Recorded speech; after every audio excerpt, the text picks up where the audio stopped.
At 68, I thought love had finally found me again. I was wrong. The house has been quiet for years, too quiet. After my husband passed, silence moved in with me.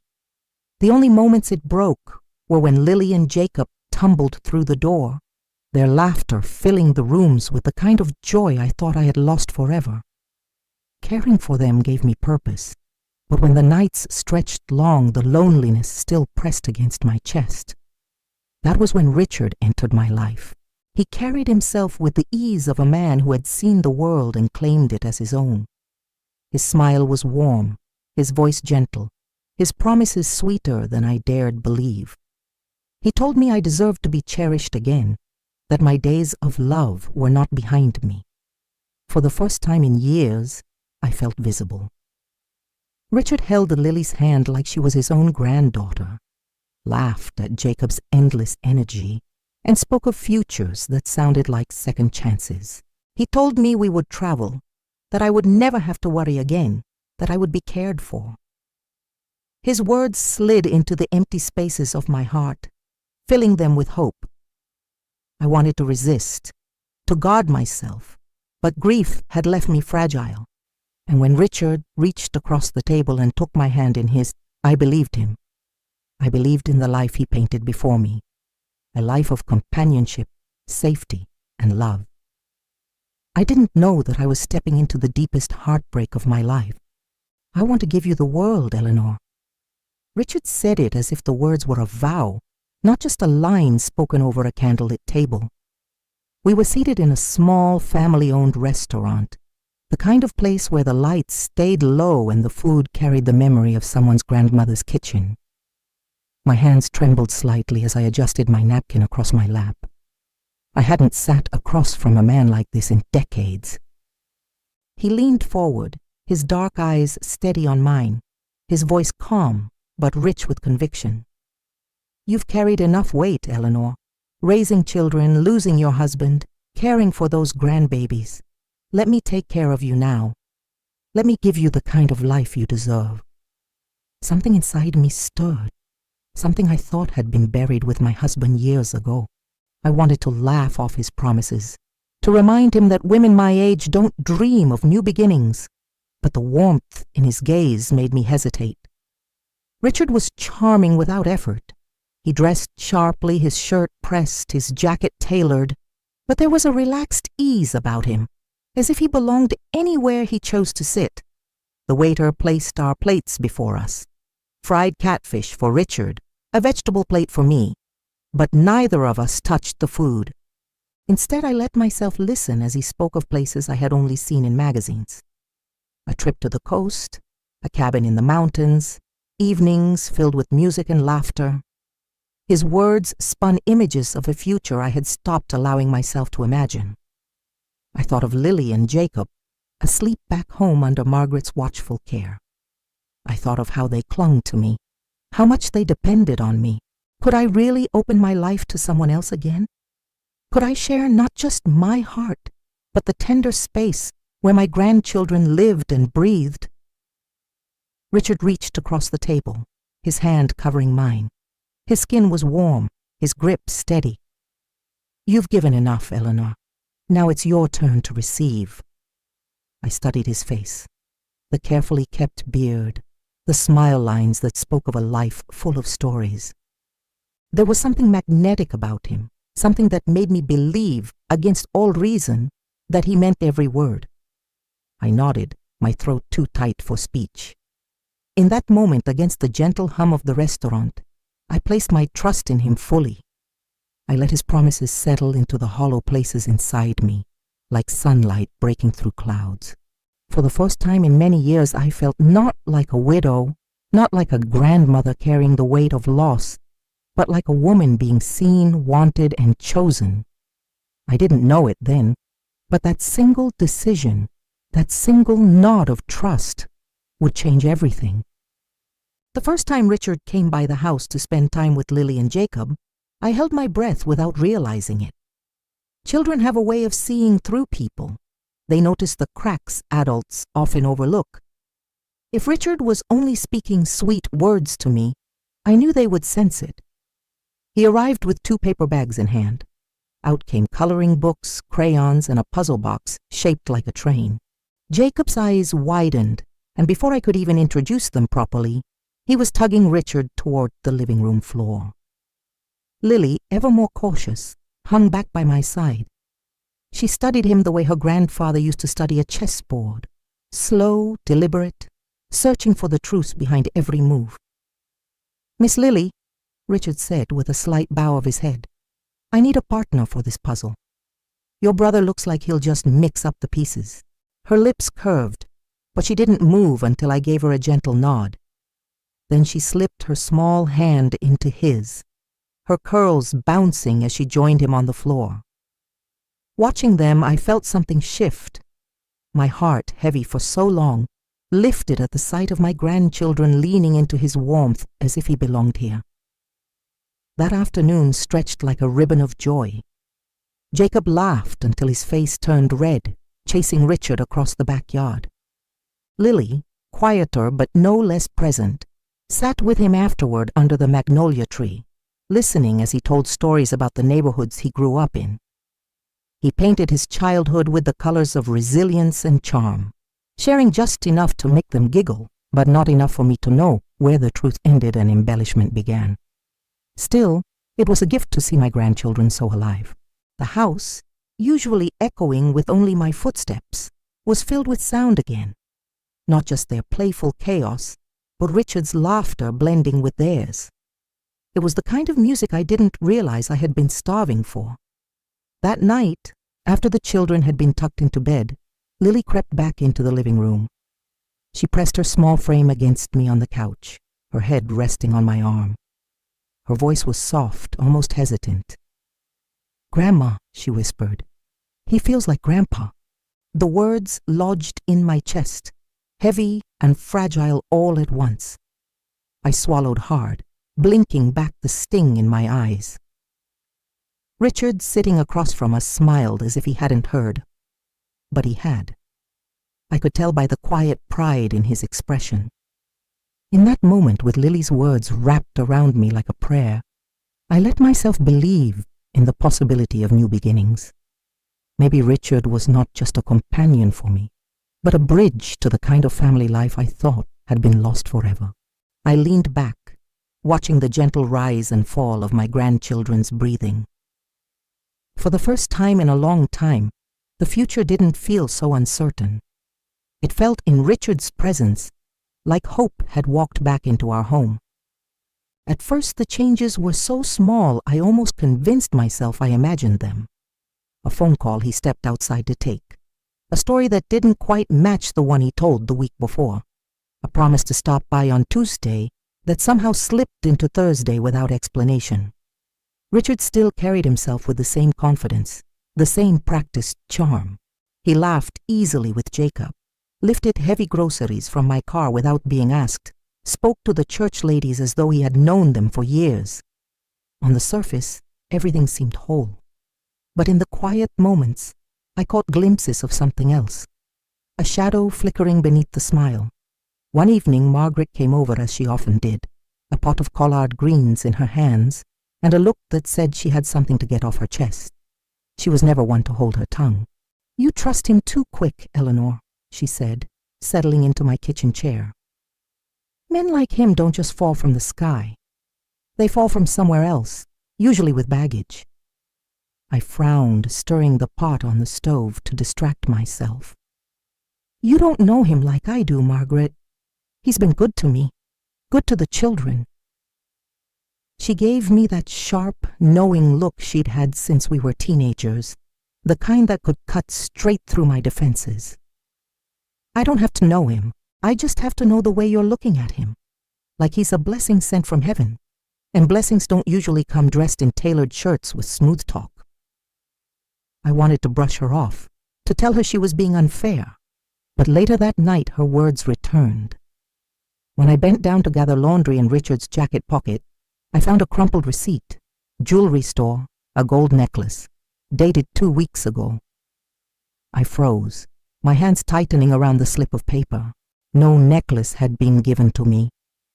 The thought stung, sharp and uninvited, Maybe it was for his sister or a niece. Maybe it had nothing to do with me at all. But the truth whispered louder. If it had been meant for me, he would have placed it in my hands, smiling that charming smile. He would have watched for my reaction. He lived for moments like that. I tucked the receipt back into the jacket as though hiding it could erase the unease building inside me. When Richard came by later, greeting Jacob with a playful lift into the air and offering Lily a handful of peppermints from his pocket, I watched him more carefully than before. Every word, every gesture, felt like part of a performance. For the first time since I met him, I wondered if the man who had promised me the world was already giving pieces of it to someone else. And deep inside, though I tried to push the thought away, the question would not leave me. Who is Richard really? It happened quietly, without warning. One day Richard was leaning against my kitchen counter, sipping sweet tea and teasing Jacob about his messy hair. The next, he was gone. No call, no explanation, just gone. At first I told myself he was busy. Men his age had lives, commitments, maybe even health issues they didn't speak of. I left a message, then another, each one shorter than the last. By the end of the week, my voice had grown tight, my words brittle. The children asked where he was.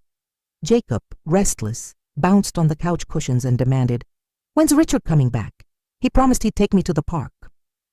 Lily, quieter, kept her thoughts to herself, but I caught her glancing at the front window more than once, waiting for a car that never arrived.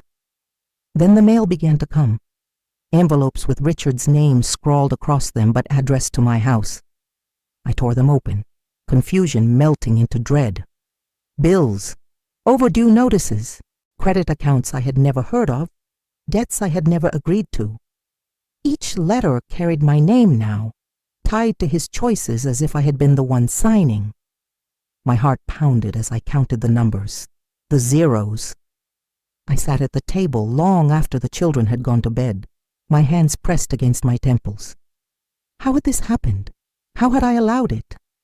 Margaret came by one evening to find me staring at a pile of papers spread across the kitchen. She didn't need to ask what they were. She pulled up a chair, her sigh heavy. "He's bled you dry, hasn't he?" I wanted to argue, to insist that it wasn't as bad as it looked, but the truth lay plain between us. Richard hadn't just disappeared. He had taken parts of my life with him, parts I might never get back. The refrigerator hummed in the silence. The children's soft laughter floated down the hallway, and I sat there, hollow, the warmth of Richard's promises, his hand holding mine across a restaurant table, now felt like a cruel joke.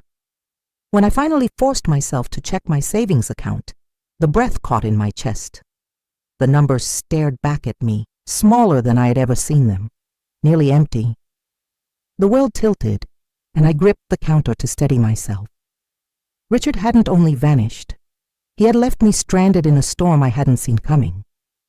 And as I stood there in the dark kitchen, the question shifted from where did he go to something colder, heavier. How will I keep us afloat now? The days that followed were heavy, each one pressing harder against my shoulders. I had never imagined I would be nearly 70, chasing after odd jobs to keep the lights on and food on the table. Yet there I was, ironing clothes for neighbors, baking pies to sell at church events, even cleaning offices at night when the children were asleep. I told myself it was temporary, that things would steady with time. But as the weeks stretched into months, the weight did not lift. The bills kept arriving. The debts clung stubbornly to my name, and the silence from Richard remained unbroken. Still, I smiled for Lily and Jacob. I braided Lily's curls each morning, packed Jacob's favorite peanut butter sandwiches, and made sure their laughter never felt the sting of my exhaustion. I refused to let them see me bend under the strain. They deserved a childhood untouched by the mistakes of the adults around them. But children notice more than we give them credit for. Some evenings, when I thought I had hidden my weariness well, Lily would sit beside me with her small hand resting on my arm. She didn't ask questions. She just stayed close, her presence a quiet comfort. Jacob, less subtle, would climb into my lap and press his cheek against mine. One night as I folded laundry under the dim kitchen light, Jacob looked up at me with wide eyes. "Grandma," he said softly, "when is Richard coming back?" The words pierced me like glass. I forced a smile, swallowing the lump in my throat. "I don't know, baby. Maybe not for a while." He frowned, as if weighing my answer, then turned back to his toys. But the question lingered in the air long after he had fallen asleep. I lay awake that night, staring at the ceiling, listening to the steady rhythm of their breathing from the next room. It wasn't just the money Richard had taken. He had stolen trust, left wounds in places that could not be measured in dollars. In the silence, I made myself a promise. I would not let his betrayal break me. I would not let Lily and Jacob see their grandmother collapse. If I had to carry this burden alone, then I would carry it. But deep inside, beneath the determination, a quiet ache remained, the ache of realizing that the man who had sworn to give me the world had instead left me with nothing but debts and questions. And though I tried to bury it, the smallest part of me still wondered, was he truly gone? Or would he come back when I least expected it? News travels fast in small towns, and bad news travels faster. It began with whispers at the church door, lingering looks when I walked down the aisle, half smiles that carried more pity than kindness. At first I tried to ignore it.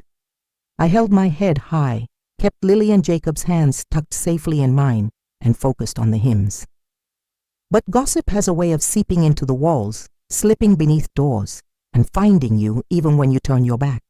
I overheard two of the church ladies in the fellowship hall one Sunday. They didn't see me behind the kitchen counter. "Such a shame," one murmured. "She should have known better at her age," the other replied. Their voices carried the sting of judgment dressed as concern. I left the pies I had baked on the table and slipped out with my grandchildren before the final blessing. The shame burned hot in my chest, though I hadn't done anything wrong. I had trusted. I had loved. Was that a sin at my age? Margaret, of course, saw through me the moment she came by later that afternoon. She handed me a plate of cornbread and leaned against the counter, her sharp eyes studying me. "Don't you dare let those women break you down, Eleanor. They've been waiting for years for someone else to talk about, and right now it just happens to be you."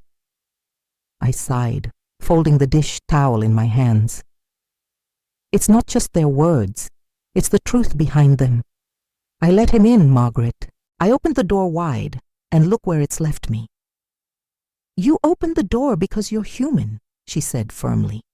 "Because you were lonely. That doesn't make you a fool. It makes you alive."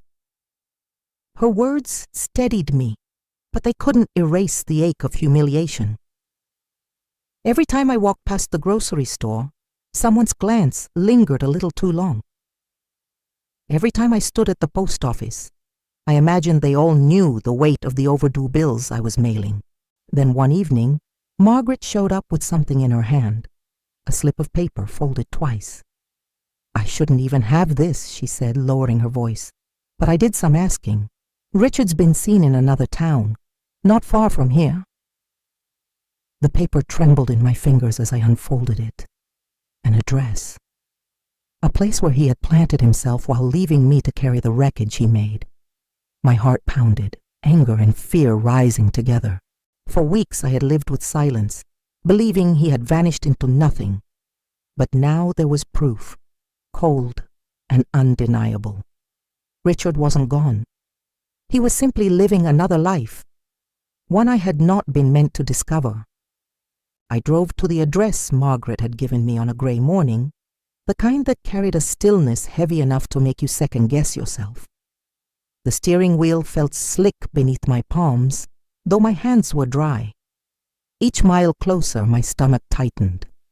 The house was modest, with a wide porch and curtains drawn neatly across the windows. A bicycle leaned against the railing, and a flower pot sat on the steps. the soil freshly watered. It looked like a place cared for, a place alive with daily routines. I parked across the street, my heartbeat thrumming against my ears. I told myself I was foolish, that I should turn back, but then the front door opened. Richard stepped out, his shirt pressed, his smile easy, the same smile that once disarmed me. Only this time, it wasn't turned toward me. A woman followed him onto the porch. She was elegant, her posture straight, her hair wrapped neatly in a silk scarf. She carried herself with the quiet assurance of someone who believed the ground beneath her feet was solid. She reached for Richard's arm as though it belonged to her, and he let her. I froze. My breath caught as I watched them move together, her voice carrying just enough for me to hear the lilt of laughter. He bent his head toward her the way he used to with me, his hand resting at the small of her back as though it were second nature. My chest tightened. So this was where he had disappeared to. This was the life he had chosen while I struggled to keep the lights on and shield 2 children from the cracks he left behind. For a moment I thought they might see me. I slid lower in the seat, my hands trembling against the steering wheel. I didn't belong in this picture. I was the ghost of the life he had abandoned, the shadow that lingered outside while he played the role of faithful partner in another home. The woman leaned against him as they walked down the steps, her hand brushing his shoulder in a way that spoke of comfort, of ownership. And Richard, with that same polished charm, looked at her as if she were the only one in the world. I wanted to scream, to march across the street and demand answers, but my body wouldn't move. Instead, I stayed hidden, my heart pounding, my dignity pinned down by disbelief. When they finally drove away together, I remained in the car, staring at the empty porch. The truth pressed against me cold and sharp. Richard hadn't vanished into thin air. He had simply built a new home, a new lie, with someone else. And for the first time since he left me, anger rose above grief. I waited 2 days before I gathered the courage to see him again. 2 days of pacing the kitchen, folding laundry I had already folded, pretending to read while my eyes stayed fixed on the same page. 2 days of telling myself I would not break, that I deserved answers. I found him outside a hardware store, loading a bag of supplies into the trunk of his car. For a moment I almost didn't recognize him. He looked so ordinary in that moment, not the man who had promised me the world, not the man who had emptied my savings. Just a man buying nails and paint, going about his life as if mine had never been tangled with his. "Richard," I said, my voice steady, though my hands trembled. He turned, startled at first, then quickly masking it with that practiced smile. "Eleanor, what a surprise." I stared at him, my jaw tight. "You disappeared. You left me with debts, with questions, and now I see you, living another life, with another woman." For a flicker of a second, his eyes shifted just enough to betray the truth I already knew. But then he laughed, low and dismissive. "Eleanor, don't do this. Don't embarrass yourself." The words stung. "Embarrass myself," I repeated, my voice rising. "You promised me everything. You took from me, from my grandchildren, and you stand here acting like I'm the problem?" He shut the trunk with a sharp click, his smile fading into something harder. "You're too old to be chasing dreams, Eleanor. Too desperate. That's why you believed me. Don't put this on me. You wanted to be wanted, and I gave you that for a while." The cruelty landed heavier than any lie. For a moment, I couldn't breathe. His words weren't just meant to deflect. They were meant to wound. I steadied myself, refusing to let him see me crumble. My voice softened, but it carried. "You don't know who I really am, Richard. You think you've broken me, but you haven't. I may be older, I may be tired, but I'm not finished, and I will not let you define me by what you took." His smirk faltered just for a moment. Then he shrugged, climbing into his car. "Believe whatever you need to," he said before driving off, leaving the smell of exhaust and the taste of bitterness behind. I stood there in the parking lot, my heart pounding, my hands trembling.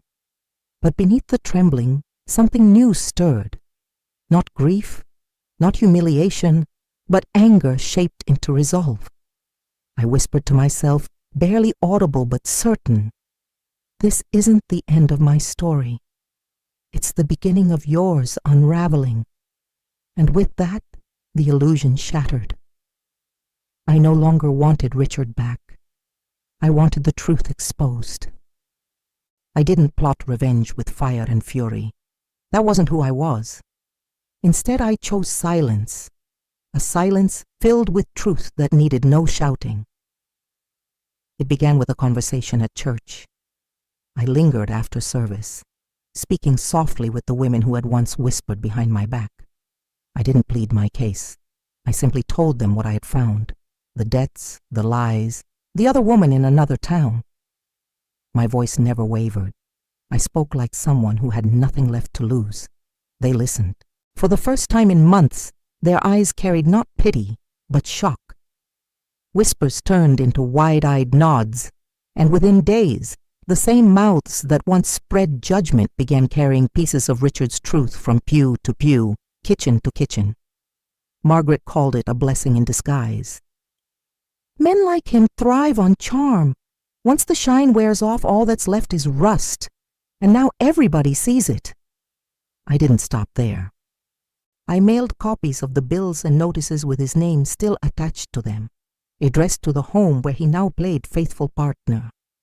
I wrote no letters, added no explanation. The numbers spoke for themselves. Days later, I heard from a friend in town that the woman I had seen with him was no longer appearing at his side. She had left, taking her dignity with her. Richard's name began to carry a sour taste. Men nodded with disapproval when it was spoken. Women shook their heads. His smooth talk no longer charmed. His reputation, once polished, now cracked in plain sight. I never raised my voice.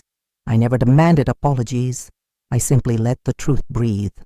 And truth, once set free, did the work I could not. One afternoon, I passed him on Main Street. His shirt was wrinkled, his step slower, his smile gone. He looked smaller, diminished, as if the weight of his own lies had finally found him. Our eyes met briefly. For a moment he opened his mouth, as if to speak, but no words came. I walked past him, my chin lifted, my stride steady. For the first time since he entered my life, Richard looked powerless. That night, as I watched Lily and Jacob sleep, their faces peaceful in the glow of the lamp, I realized I had reclaimed something far greater than money or reputation. I had reclaimed myself. The quiet revenge wasn't about tearing him down. It was about standing tall, refusing to carry his shame as my own. His lies had collapsed under their own weight, and I remained, strong, whole, unbroken. The weeks after Richard's fall were quieter. The gossip that once pressed against my back shifted away from me and landed where it belonged, on him. I no longer heard pity in people's voices when they said my name. Instead, there was respect, the kind that comes when someone has walked through fire and returned, not untouched, but still standing. I chose not to dwell on him anymore. My mornings were filled with simpler joys, the smell of grits on the stove, Jacob's laughter spilling from the hallway, Lily reading softly by the window before school. I worked still, ironing, baking, cleaning, but the burden felt lighter now. It wasn't punishment anymore. It was provision. It was love in motion. Margaret stopped by often, never empty-handed.